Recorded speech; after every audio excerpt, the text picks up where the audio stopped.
boys and girls. Welcome to the next class of reading music for keyboards and the piano. So let's go now quickly to a keyboard view and then we'll continue from there. Okay, let's go. Okay, today we're learning a new piece called Porcupines, and it has a new concept called a phrase mark. Now you can see this curved line here. This is a phrase mark. It's called a slur, S-L-U-R. Now what do you mean by a slur?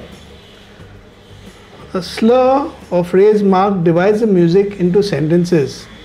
Just like you have a paragraph with different sentences, music also is divided into a musical sentence. So you just try and understand the concept as I play this first sentence from year to year, which goes. Okay, that's the first sentence up to here. Then the next sentence I'll play. Okay, that's the second sentence. Then this is the third sentence. And the last sentence. Okay, so I'll just play this song. This is a new concept showing this music is divided into sentences. Like you can say happy birthday. Happy birthday to you. First sentence. Happy birthday to you. Second sentence. Same way, if happy birthday is written, they'd have happy birthday to you with the slur written on top, then happy birthday to you. Okay. Now slur also indicates that whatever you're playing under the slur has to be played smoothly. Okay. What they call term as legato. Legato means smoothly. Okay. So we have. You have to play it as smooth as possible. I don't replay. That's not smooth. Okay, so let us go through this piece while I do it. What's your first phrase, first sentence, musical sentence, second musical sentence, and so on. Okay, so let's go. C, C, E, E, G, E, E, then F, F, D, D. Now left hand here because you're reading down. B, B, G. Okay, then again right hand. C, C, E, E, G, G, C. Then F, F, D, D, B, B, C. Okay, just excuse a lot of noise, work is going around. So let us do it last time. One, see, notice the time signature is 2-4. 2-4 means 2 crotchet beats in the bar. So 1, 2, 1, 2, 1, 2, 1, 2, 1, 2, 1, 2, 1, 2, 1, 2. Okay, let us do it. Let us play 2 crotchets in a bar.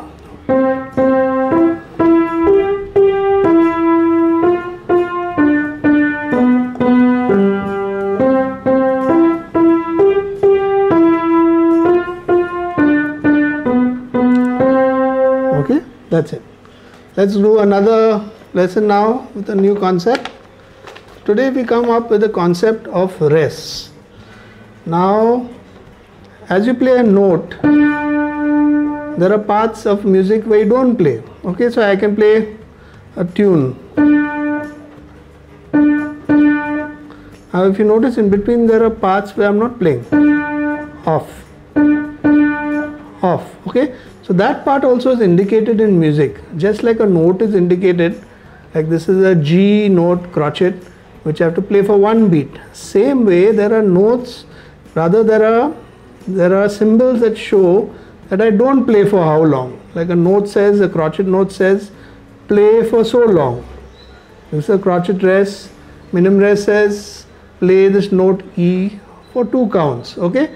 Same way, there is something known as rests, which tell you don't play for so long. So what are the rests? We have 3 rests over here. You can see this first rest here. This is called a 1 beat or crotchet rest. Okay. The second one is called a minim rest, which has 2 beats, and the third one is known as a whole bar rest. Okay, which has 4 counts, or for the whole bar I don't play anything. If you have this rest like you have it in this bar here on the left hand side, I will not play. It's also called a semi-brief rest, but it's better to call it a whole bar rest, because whenever you see this rest in any bar, nothing is written.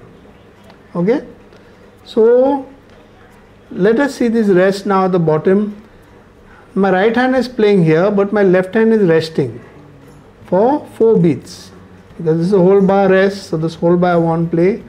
Then the right hand will play here. We have 2 beat rest or minim rest. These rests have the same names as the notes. So this is a semi-brief rest, this is a minim rest, this is a crotchet rest. So semi-brief has 4 counts or also a whole bar. Minim, this has two jobs. It can be for 4 counts or it can be for the whole bar. Okay. Then we have the minim rest, which is 2 counts, and the crotchet rest, which is 1 count. Now the difference between this minim and this semi-brief rest is that a minim rest is resting on the line. So we call the minim rest or the 2 beat rest the lazy rest, because it's resting, whereas the semi-brief rest or the whole bar rest is up. Okay, so that's how you can differentiate between both of them. So the minim bar is resting on the 3rd line from the top, whereas the semi-brief rest is stuck to the 2nd line from the top. Okay, so rest means I don't play for here 4 beats, 1, 2, 3, 4. Whereas my right hand plays the notes, my left hand is resting. So how will the right hand go? It will go 1, 2, 3, 4. So here my left hand is not playing anything. Then the next part, 1, 2, 3. Okay. Now here you can say 3 beats I'm playing here, and 3 beats I'm resting over here. 2 plus 1 becomes 3 beats. Then the 4th beat I play the left hand, but my right hand is resting on the 4th beat. Okay. So I'll play these 2 bars carefully, try and understand. It'll go ta ta ta ta, only right hand, left hand is resting. Then continue with the right hand, left hand is still resting for 3 beats. Ta ta ta. Okay, then the left hand plays on the 4th beat. So right hand plays 1, 2, 3. On the 4th beat I have my left hand, but my right hand rests. Okay, so this way we cover music. That means what is written in the top part or the treble clef on the bottom part is completely filled by the key signature of 4/4. So I'll be able to total now in the top treble clef as well as the bottom clef everything to 4. In the previous lessons, like you can see, porcupines and all, we have not yet written the rest. There are no rests here even though we're not playing. But this is because this was the introduction, this is the beginning to playing. So they have not introduced the rest. But further on, in all music and in standard music, the rest will always be there. Okay, so you can be able to count 4 beats in the treble clef, 1, 2, 3, 4 crotchets, and also in the bass clef 1, 2, 3, 4 rest. Here also left hand 2 counts plus 1 count plus 1 count becomes 4. So now you can see I have a complete picture of the music. Now this is a fully filled set of music, or the staff is fully filled with 4/4 beats as per the time signature. So let me do this song with the right hand. G, G, G, E, D, D, D, now B, D, D, D, G, E, E, E. See, your left hand is resting here. Continue. 1, 2, 3, 4, 1, 2, 3. Now left hand 4. 1, 2, 3, 4.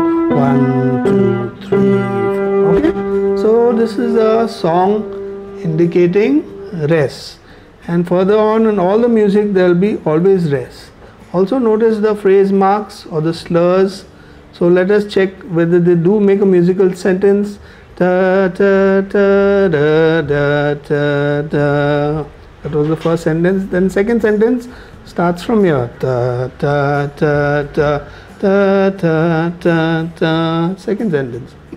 Then da, da, da, da, da, da, da. Third sentence. Fourth sentence starting from the left hand. Da, da, da, da, da, da, da, da. Now notice these phrase marks very importantly. They generally start from the beginning of the note till the next note, and normally they should be put close to the note head. Okay, so this phrase mark they put on top, but it should generally be from down. Okay, they have kept it from top because they want to write these words. Otherwise, these words were not there in the music. They would start from the note head and go to this note head. Okay. Similarly, this one will start from here and go to this note head. Okay, they've only kept the space because of the words. So let me play this a last time. Now by now you all should be able to read all your notes and play this song. I'll play it continuously without stopping.